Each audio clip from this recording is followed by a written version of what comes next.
اور جس نیت سے یہ سورہ پڑھا جائے جس مرض کے لیے، اسی مرض میں یہ کارآمد ہوگا اور شفا بخش ہوگا انشاءاللہ بإذن اللہ۔ اور پھر فرماتے ہیں جس کو سورہ حمد سے شفا حاصل نہ ہو اسے کسی دوا سے شفا حاصل نہیں ہو سکتی۔ آپ غور فرمائیں، جسے سورہ حمد سے شفا حاصل نہ ہو اسے کسی دوا سے شفا حاصل نہیں ہو سکتی۔ بسم اللہ الرحمن الرحیم۔ کہ اگر ادبی ذوق بیدار نہ ہو اور ساتھ میں حکیمانہ ذوق بھی بیدار نہ ہو، انٹلیکچول ڈائمنشن اگر صحت مند نہیں ہے، پرفیکٹ نہیں ہے، اور لٹریری ڈائمنشن اگر وہ بھی پرفیکٹ نہیں ہے، تو قرآن مجید سے مکمل طور پر انسان محظوظ نہیں ہو سکتا، حظ حاصل نہیں کر سکتا، لطف کلام معشوق اٹھا نہیں سکتا۔ قرآن کلام معشوق ہے، معشوق علی الاطلاق وہی ہے، کائنات کے ذرے ذرے کو اس سے عشق ہے۔ ہمیں حسین سے عشق ہے اور حسین کو جس سے عشق ہے وہ اللہ ہے، ہمیں علی سے عشق ہے اور علی کو جس سے عشق ہے وہ اللہ ہے، ہمیں محمد سے عشق ہے، محمد کو جس سے عشق ہے وہ اللہ ہے۔ اللہ کا کلام ہے قرآن، یعنی کلام معشوق مصطفیٰ۔ آپ کی طبیعتیں منقلب نہ ہوں تو بس یہ جملہ کہہ کے گزر جاؤں، کیسے معشوق کا کلام ہے کہ گلا کٹ گیا پھر بھی حسین نو کے نیزہ پہ وہ کلام پڑھتے رہے۔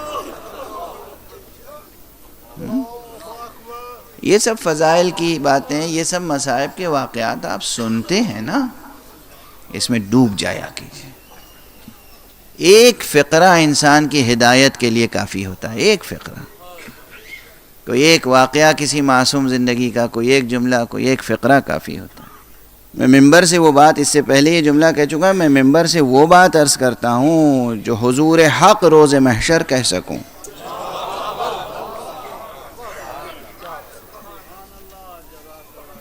تو رسول اسلام خاتم النبیین صلی اللہ علیہ وآلہ وسلم کا ارشاد گرامی ہے۔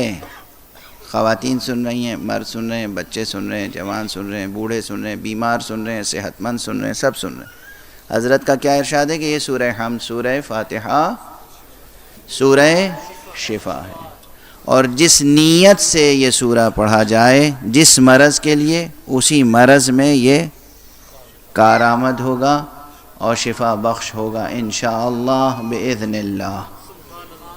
اور پھر فرماتے ہیں جس کو سورہ حمد سے شفا حاصل نہ ہو اسے کسی دوا سے شفا حاصل نہیں ہو سکتی۔ آپ غور فرمائیں، جسے سورہ حمد سے شفا حاصل نہ ہو اسے کسی دوا سے شفا حاصل نہیں ہو سکتی۔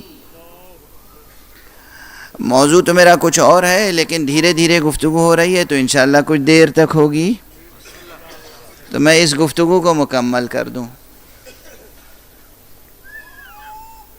حضرت فرماتے ہیں سورہ حمد، سورہ فاتحہ، سورہ شفا ہے، جس مرض میں بھی جس نیت سے پڑھا جائے یہ سورہ اس میں شفا بخش ہوگا۔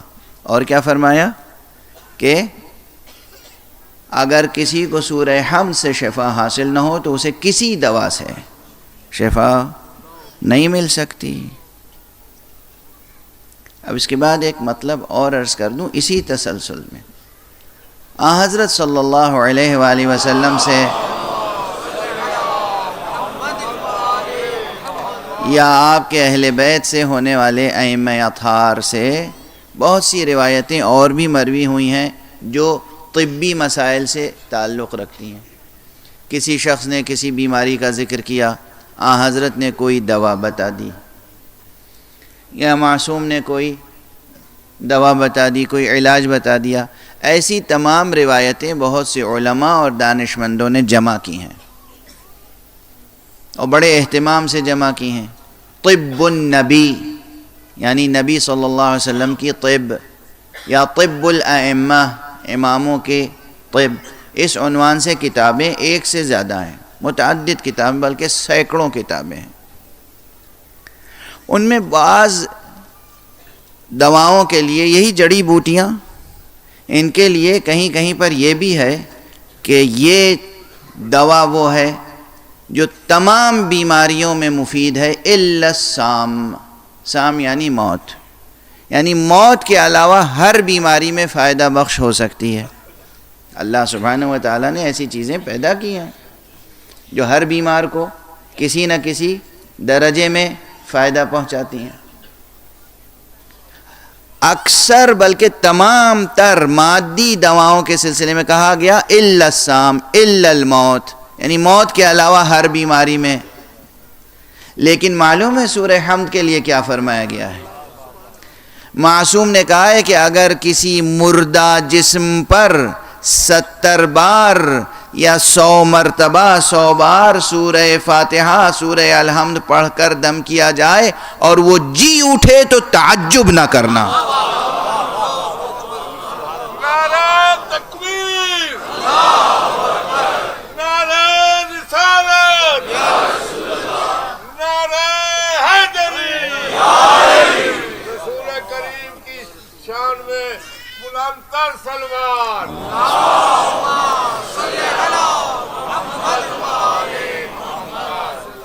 واضح ہے انشاءاللہ یہ معروضات، یہ گزارشات یاد رہیں گے آپ کو اور آپ اس سے فائدہ اٹھائیں گے.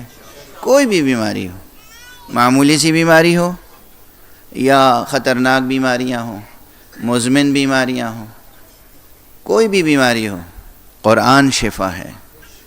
سورہ مبارک فاتحہ سورہ حمد شفا ہے، اور سورہ حمد وہ سورہ ہے کہ جو موت کو زندگی سے بدل سکتا ہے.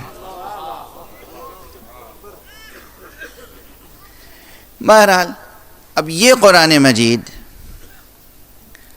بہت سے ذہنوں میں اٹھنے والے سوالات کا جواب تو یہیں مل گیا ہوگا. میں نے پہلے جناب ابراہیم کا واقعہ ذکر کیا کہ جناب ابراہیم نے 4 پرندوں کو لیا، انہیں ٹکڑے ٹکڑے کیا، 4 پہاڑیوں پہ تقسیم کیا، پھر آواز دی اور وہ صحیح و سالم ہو کر پرندے اڑتے ہوئے ان کی بارگاہ میں آ گئے، یعنی گویا مردہ زندہ ہوا. جناب عیسیٰ کا معجزہ قرآن مجید میں موجود ہے. اور پھر میں نے عرض کیا کہ جو تمام انبیاء کے معجزات ہیں، ان تمام معجزات پر فضیلت رکھتا ہے معجزہ ختم نبوت، یعنی یہ قرآن. توجہ ہے؟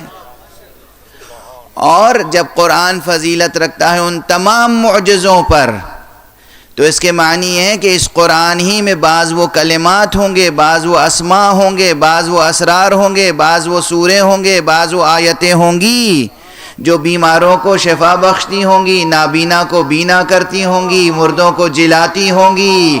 اور جب اس قرآن مجید میں یعنی ان الفاظ میں یہ تاثیر ہے، تو جنہیں اللہ نے قرآن ناطق بنا کر بھیجا ہے، کیا ان کے انفاس قدسیہ میں یہ تاثیر نہ ہوگی؟ اسی لیے ہم جب ذکر کرتے ہیں کہ کسی معصوم نے کسی مردے کو ٹھوکر مار دی اور جی اٹھا،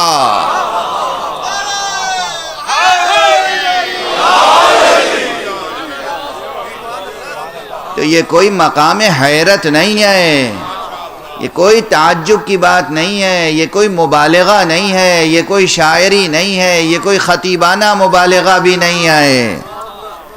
یہ سچائی ہے، حقیقت ہے. معصوم کے انفاس قدسیہ میں یہ تاثیر ہوتی ہے. عیسیٰ اگر اپنے لبوں سے کچھ کہہ دیں تو مردہ جی اٹھے، مصطفیٰ اگر کہہ دیں، عیسیٰ اگر اپنے لبوں سے کچھ کہہ دیں اور کوئی جی اٹھے، تو وہ ہستی جسے خود مصطفیٰ کہیں کہ اے علی تیری مثال میری امت میں عیسیٰ جیسی ہے.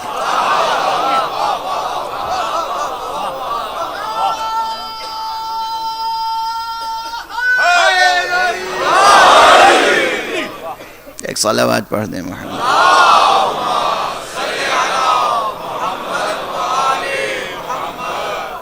امام علی علیہ السلام بلند تر صلوات.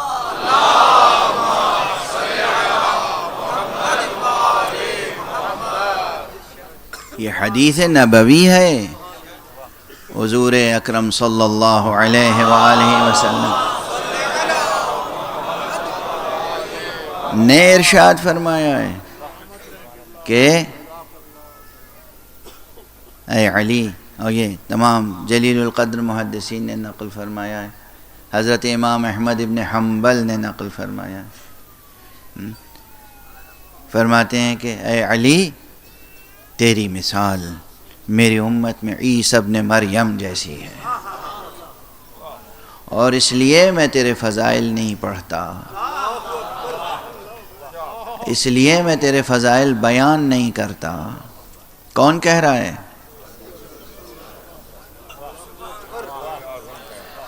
میں تیرے تمام کے تمام فضائل نہیں بیان کرتا، ورنہ یہ امت اسی طرح فتنے میں مبتلا ہو جائے گی جیسے امت عیسیٰ فتنے میں مبتلا ہو گئی. یعنی جیسے امت عیسیٰ کو اللہ کا بیٹا یا اللہ کہنے لگی، اسی طرح میری امت بھی تجھے اللہ کا بیٹا یا اللہ کہنے لگے گی، اس لیے میں بیان نہیں کرتا. یعنی علی کو اللہ کہنا فضیلت نہیں، فتنہ ہے.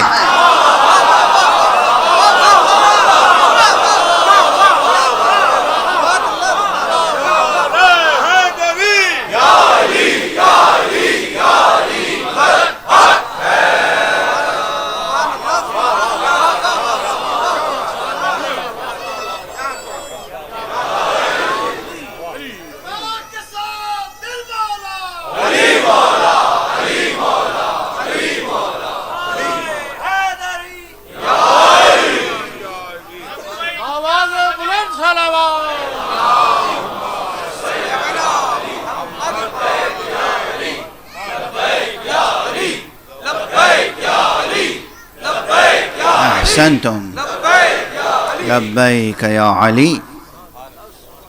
پروردگار آپ سب کو سرکار ولایت امیر المومنین علی ابن ابی طالب کے سچے چاہنے والوں اور سچے ماننے والوں میں قرار دے، اور پروردگار جو علی کے حق میں مقصر ہوں ان پر لعنت کر.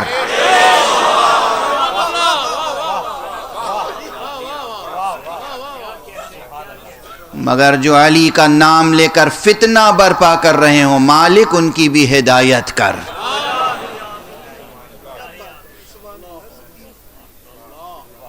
علی کو علی کہنا عبادت ہے، علی کو اللہ کہنا کفر ہے.